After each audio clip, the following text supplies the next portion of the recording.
Hello friends, जय Jagannath. I hope आपण मानक प्रिपरेशन बहुत भलरे चली पूर्वर आम पॉलिटीर हिस्टोरिकल बैकग्राउंड आउ मेकिंग ऑफ इंडियन कॉन्स्टिट्यूशन दुईटा थ्योरी क्लास कर सारीचे। आज तार MCQ करवा जहाँद्वारा कि आमर रिविजन हो प्लस जो गुड़ाक भी आम थ्योरी क्लास रे कवर भी कर पार नथिले किछि नुआ नुआ भी जानिबा पई पाइबा। आउ आमे आज जो MCQ डिस्कशन करबा सेगुड़ाक आमे यही टॉपिक रु प्रीवियस ईयर जो एग्जाम मानकर जो पड़ी से गुड़ाक ही कलेक्ट करके आमे करुचे। वीडियो को शेष पर्यंत देखंतु आउ प्रैक्टिस करंतु। चलंतु स्टार्ट करबा।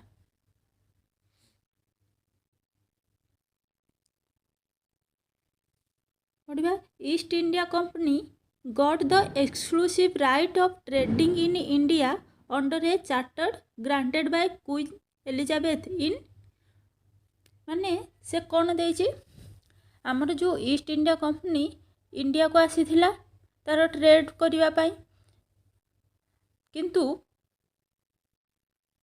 से जेतेबेले आसीथिला क्वीन एलिजाबेथ को ठारू गोटे ग्रांट नहीं कि आसीथिला सेटा को आमर दीवानी राइट कुहा जाउथिला।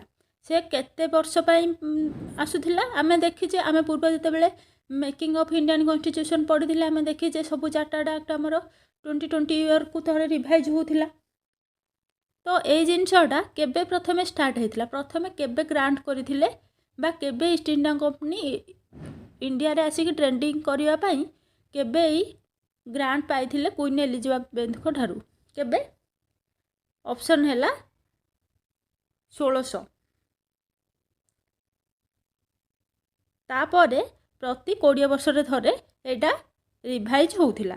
सेथिबाई आमर सब प्रति 20 वर्ष को थरे चार्टर्ड एक्ट गोटे गोटे आसुथिला। ठीक अछि। Next in 1765 the east India Company got Deewani rights in Bengal Bihar and Odisha. What is the meaning of Deewani right? Deewani right माने कौन? आर करेक्ट आंसर कौन हम कहले? दीवानी राइट माने कौन ना खाली आमर रेभिन्यू आउ सिविल जस्टिस उपरे अधिकार सेटा हैला दीवानी राइट। देखियो रेभिन्यू उपरे अधिकार एटा ओनली रेभिन्यू देछि एटी ओनली सिविल जस्टिस देछि या हबनी both revenue and civil justice उपरे अधिकार को दीवानी राइट कहा जाए। एटा देखिबा क्रिमिनल जस्टिस गोटे ऐड करछि मन रखु क्रिमिनल जस्टिस नुहे आमको सिविल जस्टिस आउ राइट ओवर रेभिन्यू ये दुईटा वार्ड मन रखु ये दुईटा जाक है आमर diwani right. Next who was the first to suggest the need for a constituent assembly after independence? ताहले इंडिपेंडेंस पर प्रथमे किए सजेस्ट करथिले जे आमर गोटे कॉन्स्टिट्यूएंट असेंबली दरकार अछि बोली? प्रथमे किए कहिथिले? प्रथमे ए आइडियाटा किए देथिले हमको आमे पढ़िथिले किए ना MN रॉय। केबे कहिथिले ना MN Roy suggested the need for a constituent assembly केबे इन 1934। ठीक अछि मन रखंदु MN रॉय इन 1934 ए आइडियाटा आमर कॉन्स्टिट्यूएंट असेंबली गोटे दरकार बोली ए आइडियाटा प्रथमे किए देथिले ना MN Roy. Next which one is not a feature of regulating act 1773?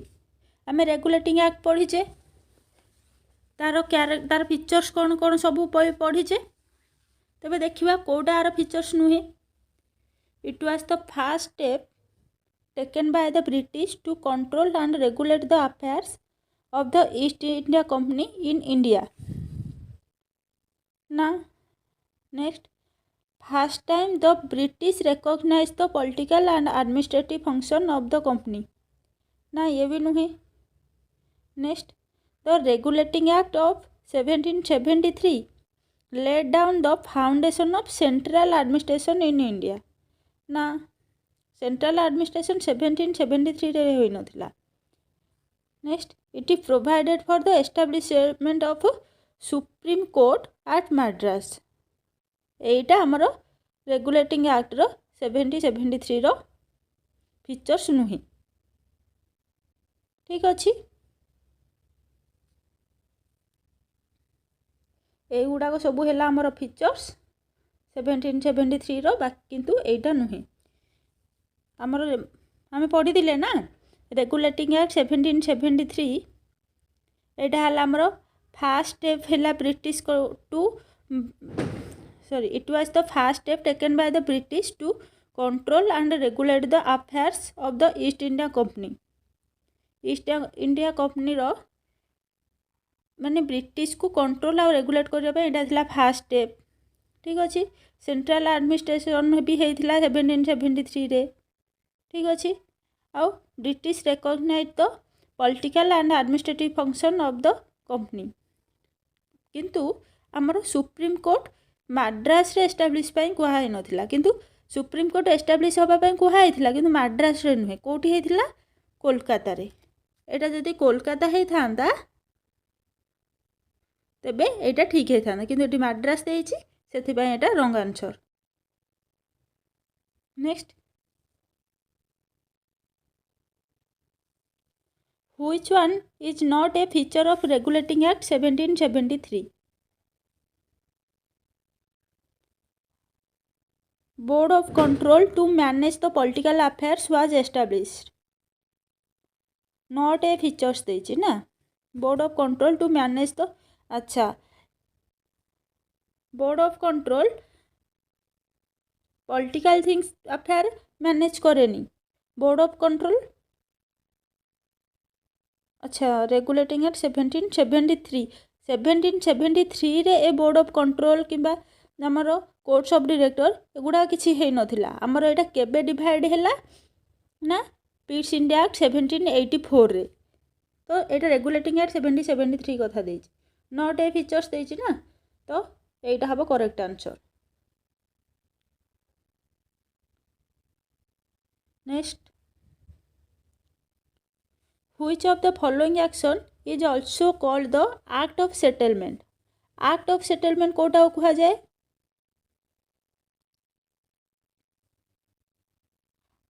Amending act 1781।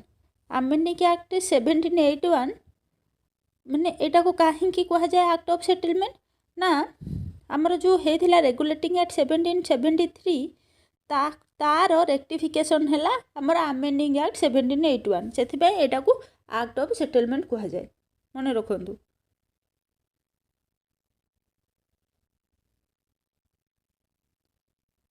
आमर प्रथमे आमर गोटे आसीगला ना रेगुलेटिंग एक्ट 1773 तापर पर जिते लोक मान रियलाइज है कि ब्रिटिशर मानक भी रियलाइज है जे को एक्ट को को रूल रेगुलेशन को आम चेंज करवा दरकार से गोटे आमेंडमेंट आसला केबे आसला आमेंडमेंट एक्ट 1781 से एटा को एक्ट ऑफ सेटलमेंट कह जाए।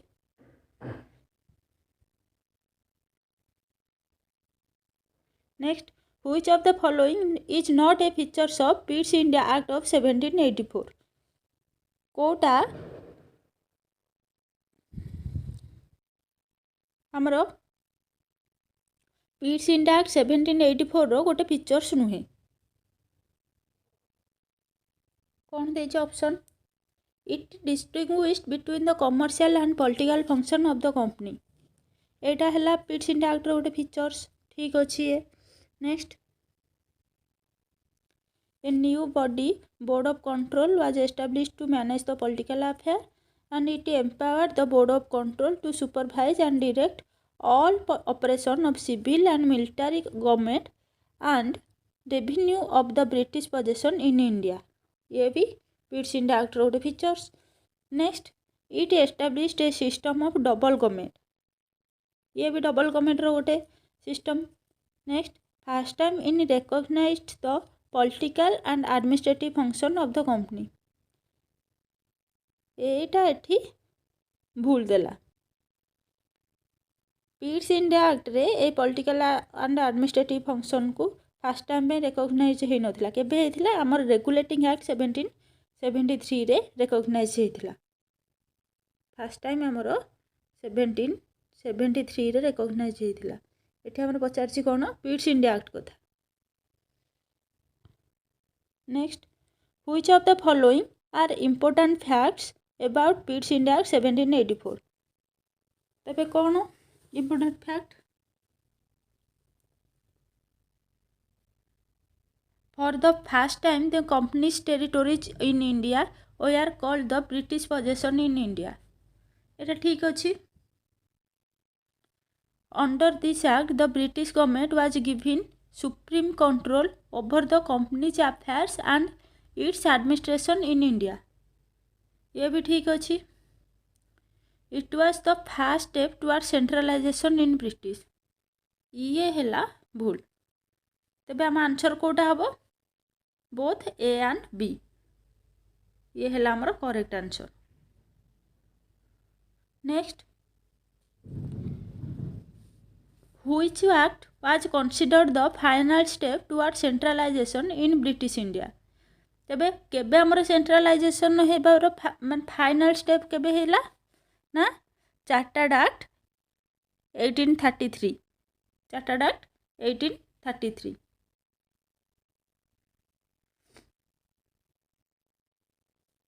बा एटा को आमे गवर्नमेंट ऑफ इंडिया एक्ट 1833 भी कहू.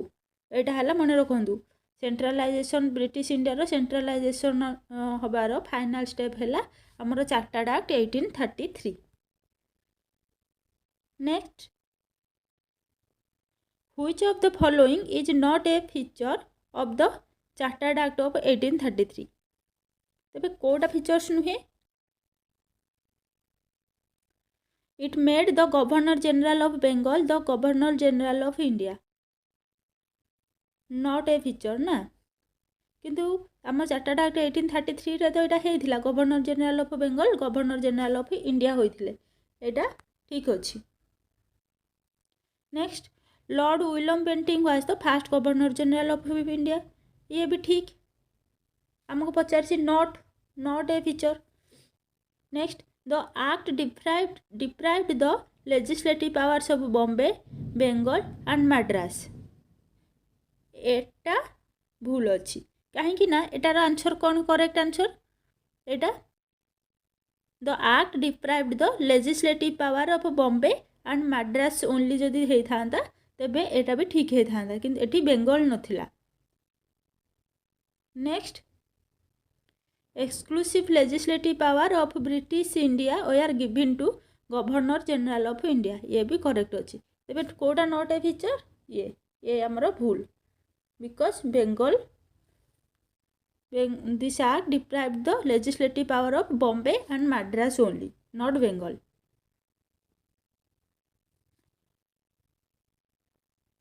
एटा कौन देछि consider the following statement laws made under this act are called as act.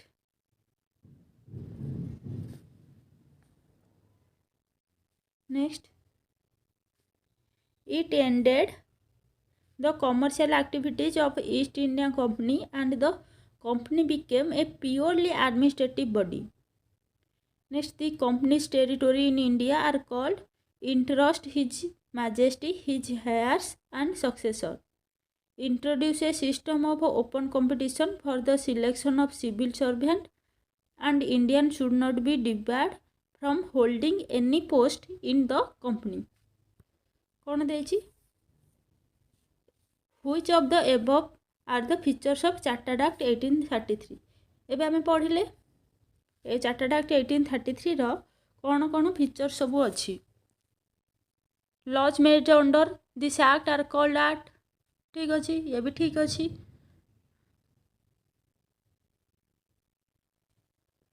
It ended the commercial activities of East India Company and the company became purely administrative only ये भी correct. Next the company's territories in India are called interest of His Majesty His heirs and successor ये भी ठीक. Introduce a system of open competition for the selection of civil servant and Indian should not be debarred from holding any post in the company ये भी correct अच्छी. तेबे answer कौन हम option D बा all.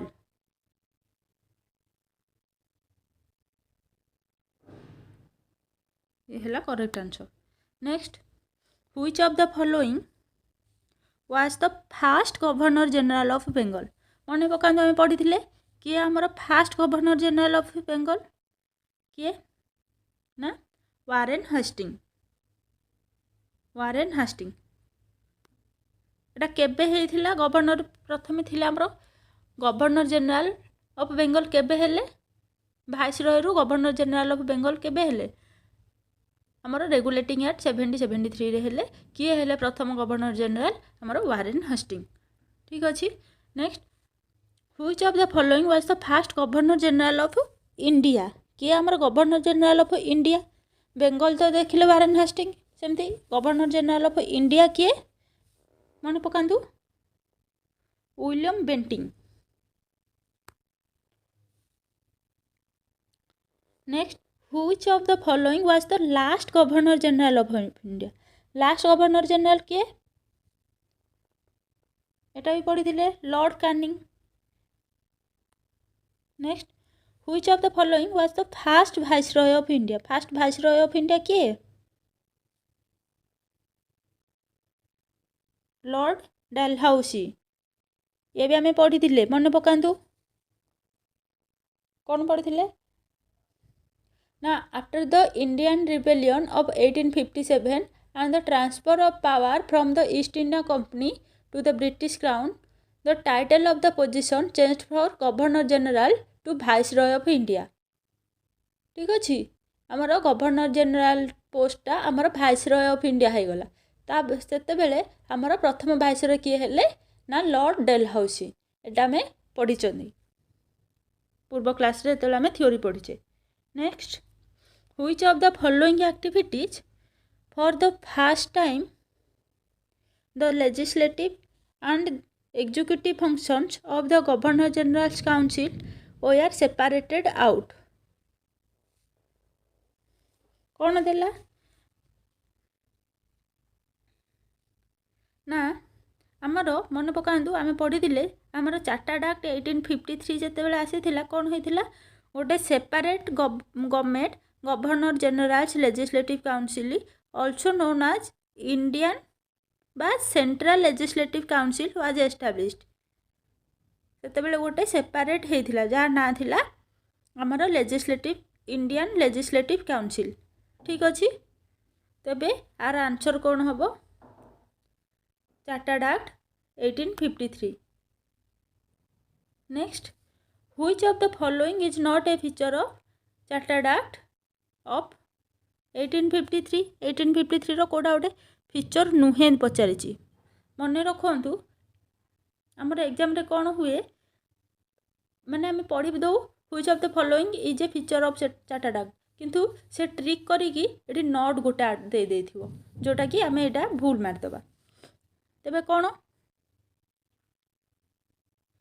It introduced an open competition system of selection and recruitment of civil servant. ये तो ठीक अच्छी। Next it extended the company rule but did not specify any particular time. ये भी ठीक अच्छी। Next it introduced first time local representation in the Indian legislative council.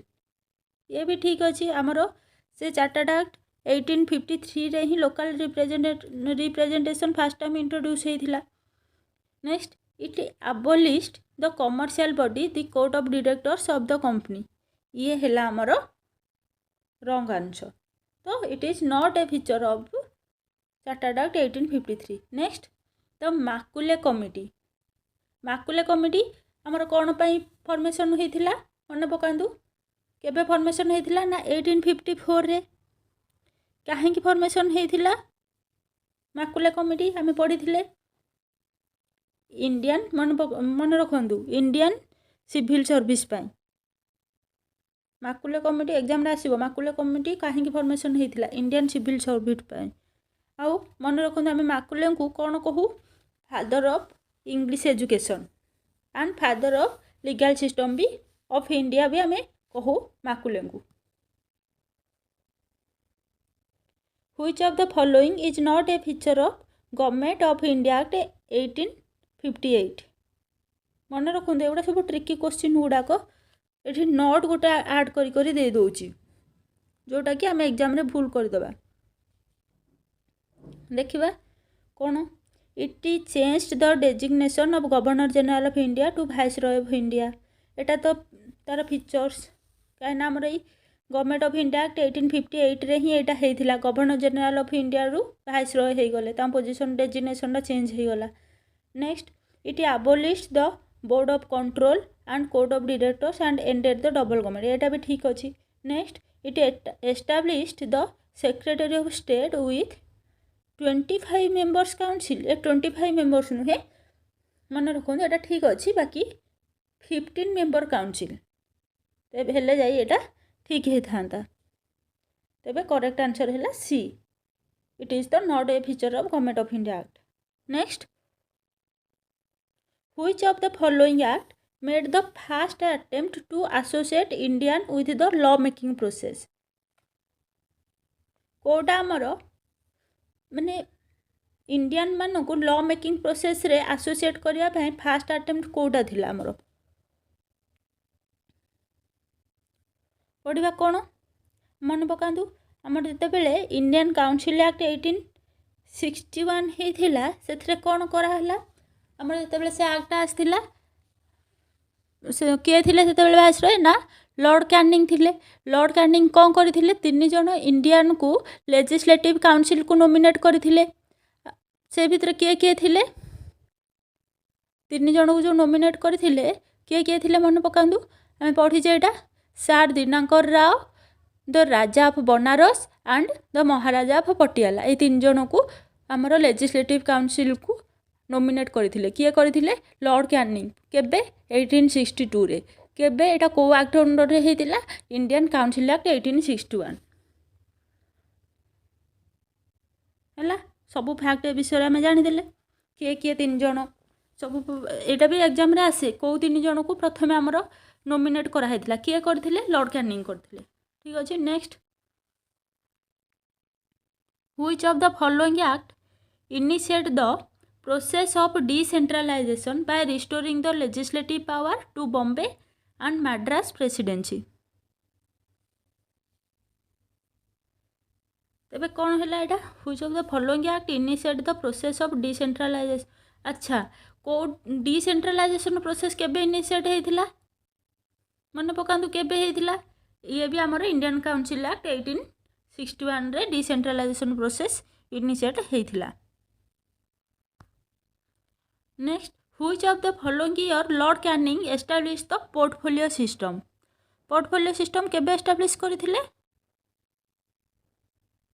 ना आमर आम पढ़ले लॉर्ड कैनिंग को टाइम रे को एक्ट आसला ना इंडियन काउंसिल एक्ट 1861 आसला सेटा 61 मन रखु एटा भी गोटे माने माइंड रो ट्रिकी माने क्वेश्चन तो नुहे आप मुंड खटे पारे जेकोसी जिते बड़े रूल आसे कि कौन प्रथमे एक्ट आसे तापर यहाँ कार्यकारी हुए सेमती प्रथमे आम इंडियन काउंसिल एक्ट 1861 आसला तापर कार्यकारी सबू है 1862 रे लॉर्ड कैनिंग टाइम मन रखु लॉर्ड कैनिंग जहाँ भी आसो मैक्सिमम आम 1862 आउ इंडियन काउंसिल एक्ट 1861 एगुटा सर्टकट ट्रिक सब मन रखिबार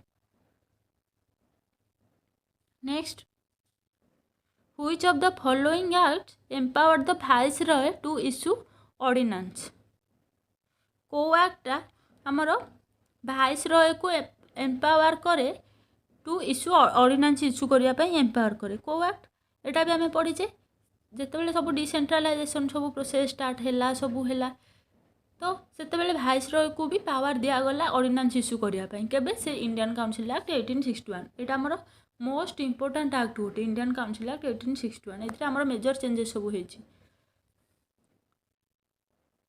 which of the following act empower the discussion of the budget in the legislative council केबे केबे प्रथमे आमर बजेट डिस्कशन होइथिला लेजिस्लेटिव काउंसिल रे ना इंडियन काउंसिल एक्ट 1892 मन रखु एटा केतटा बजेट केबे डिस्कशन होइथिला 1892 रे डिसेंट्रलाइजेशन कथा केबे उठीथिला इंडियन काउंसिल एक्ट 1861 रे ठीक अच्छे। नेक्स्ट,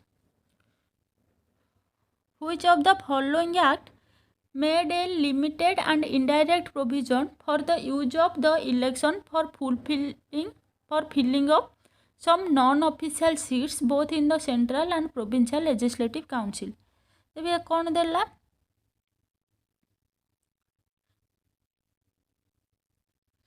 किए देला हमर limited and indirect provision for use of election. Election वार्डटा ही से यूज हो नाला, मन रखु इंडियन काउंसिल एक्ट 1892 रे एटा हेतिला, किंतु माने लिमिटेड एंड इनडायरेक्ट प्रोविजन दिया हेतिला, किंतु डायरेक्ट इलेक्शन वार्डटा ही एठी यूज हो नाला इंडियन काउंसिल एक्ट 1892 रे।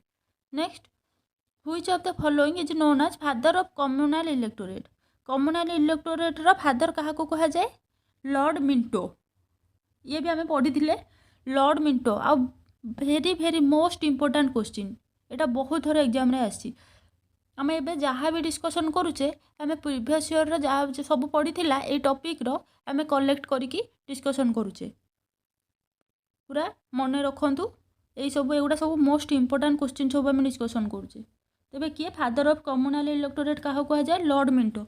आ father of English language in India, Lord Macaulay. Father of legal system से भी Lord Macaulay. Next, which of the following is known for the father of communal award. Father of communal award रो father क्या कहा जाए, क्या, MacDonald. मन रखु, Ramsay MacDonald. Next, which act allowed the provincial legislative council to have a non-official majority। which act allowed the provincial legislative council to have a non-official majority। को act यहाँ कहले मन पकातु, यहाँ पूरा डायरेक्ट आम पढ़ी थे मल्ले मिंटो एक्ट रे जिते बड़े 1909 मसीह मल्ले मिंटो एक्ट होता से कौन होता, प्रोविंशियल लेजिस्लेटिव अलाउ होता कहीं ना नॉन ऑफिशियल मेजोरिटी होगापाई प्रोविंशियल लेजिस्लेटिव काउंसिल को अलाउ करा जायतिला। ठीक अच्छे।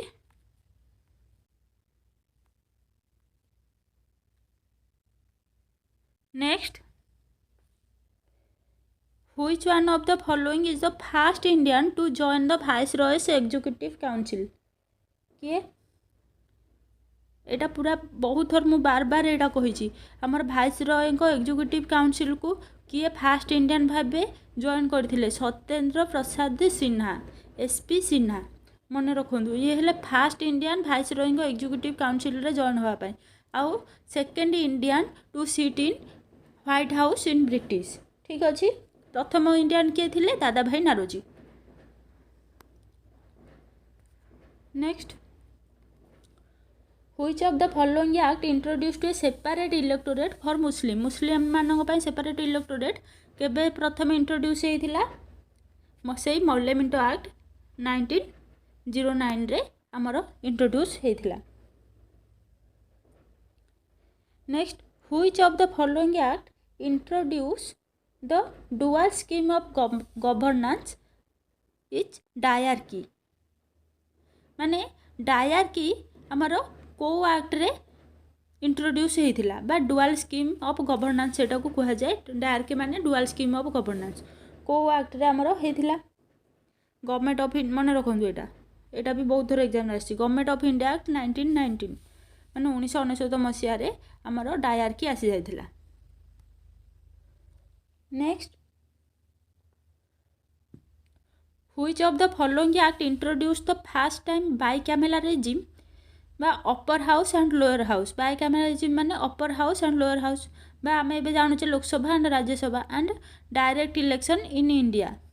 को एक्ट रे प्रथम ये सब इंट्रोड्यूस होइथिला, को एक्ट रे से government of India act. Bicameral regime हो जाइथिला ना सेते बेले, डुअल गवर्नमेंट आसी जाइथिला, डायरकी इंट्रोड्यूस होइथिला। तो को एक्ट रे होइथिला गवर्नमेंट ऑफ इंडिया एक्ट 1919 रे, 1999 मसीह रे। Which of the following was not the basis of the limited franchise under the Government of India Act 1919 तेबे कौन देइछे एटा which of the following was not the basis of limited franchise under the Government of India 1999 माने gender टा तांकर मन रखुंदु एटा gender was not the basis of the limited franchise ए government of India 1990 रे एजुकेशन प्रॉपर्टी टैक्स एगुड़ाक unlimited limited हिसाब रे समस्तंकर गोटे थिला किंतु जेंडर पाई किछि लिमिट नथिला लिमिटेड फ्रांचाइज नथिला तेबे आंसर होबो gender the new office high commissioner of India in London was created by which act high commissioner of India in London new office कोठी को एक्ट रे हेतिला government of India act 1999 which act provided the establishment of public service commission in India को act कौन करे public service commission India रे गोटे public service commission establish होबा पई को एक्ट प्रथम को एक्ट रे एटा कहा जायतिला से गवर्नमेंट ऑफ इंडिया एक्ट 1999 ठीक अच्छे next which of the following activities for the first time separated the provincial budget from central budget रु प्रोविंशियल बजेट को सेपरेट करागला प्रथमे केबे ना से गवर्नमेंट मोस्ट इम्पोर्टेंट ए government of India 1999 most important तार फीचर्स गुड़ाक आम जो पूर्व क्लास रे पढ़ीचे पूरा मन रखीदबा next which of the following is known as a statutory commission गोटे स्टैट्यूटरी कमिशन कोटा Macaulay committee would committee Simon commission ये है आमर गोटे स्टैट्यूटरी कमिशन मन रखु कहीं केबे एटा एस्टाब्लिश होइतिला साइमन कमिशन केबे 1927 रे आउ 3 वर्ष पर ए साइमन कमिशन तांकर रिपोर्ट सबमिट करथिले केबे 1930 रे ठीक अछि next how many members were in the Simon commission केते जन मेंबर थिले हमर साइमन कमिशन रे मन पकांदु 7 जन मेंबर थिले next the cabinet mission of 1946 was led by cabinet mission of 1946 किए लेड करथिले बा किए तार लीड करथिले किए मन रखंदु सर पैथिक लॉरेंस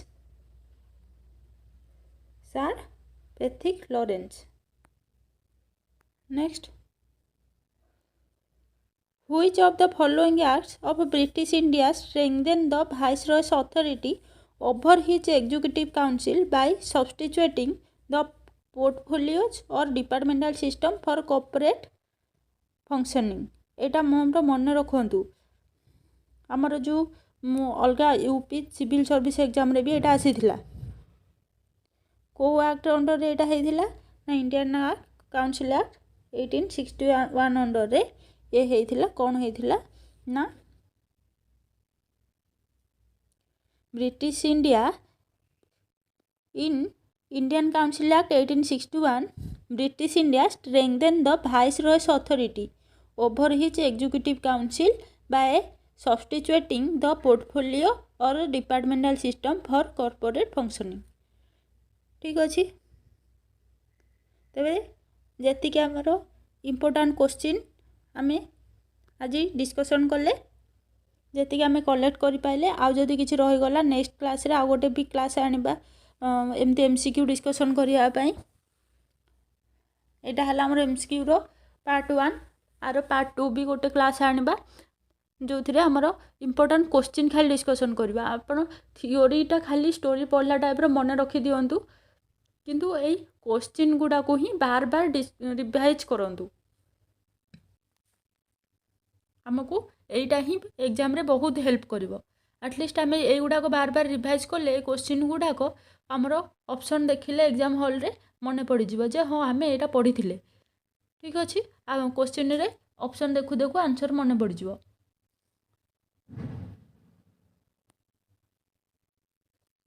जदि आपण मानक आमर वीडियो भल लगी आमर क्लास भल लगी then like share and subscribe करूँ आउ जहाँ भी किसी डाउट रोचे आमको कमेंट सेक्शन में जनातु। Thank you.